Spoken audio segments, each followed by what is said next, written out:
Today we announced plans to end greyhound racing in New Zealand. The greyhound industry is going to court over moves to ban the sport next year, saying the decision was rushed and it exposed the government's cavalier attitude to the livelihoods of thousands.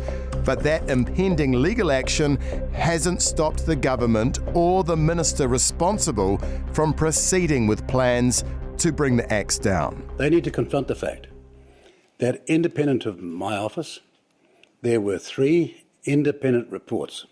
Peters says those reports highlighted ongoing concerns about injury rates, transparency and rehoming data. A lot of concern out there, wide concern about what was going on. To say that we've been cavalier is to be perhaps looking in the mirror. However, the Herald can reveal there is a lifeline of sorts being considered for greyhound owners: compensation. That the matter of compensation is being considered, yes.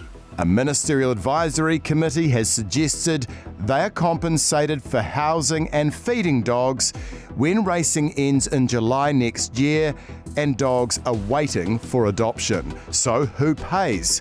One option being considered is asking the New Zealand TAB to front the costs. Peters says that could even involve new laws being passed. So this would be a matter of actually forcing someone like TAB to pay up. Well, look, I mentioned that because that is a possibility.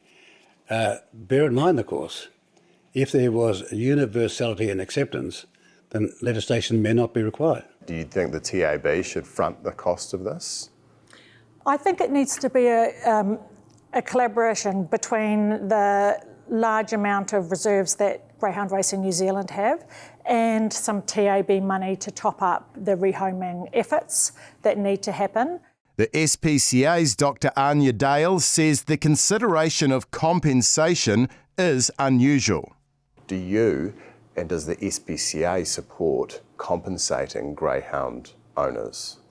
I think it would set a precedence in New Zealand because when we change other systems that, so for example, farming systems where there is a significant cost involved, the government doesn't compensate for that. So this would be slightly going against the grain, but we appreciate that there are a number of trainers involved in this industry. We support it if Greyhound Racing New Zealand and their millions and millions in reserve help support that as well, and also money from the TAB help support that. We don't support the government taxpayer money going into to fund greyhound trainers that have made millions off the back of these dogs.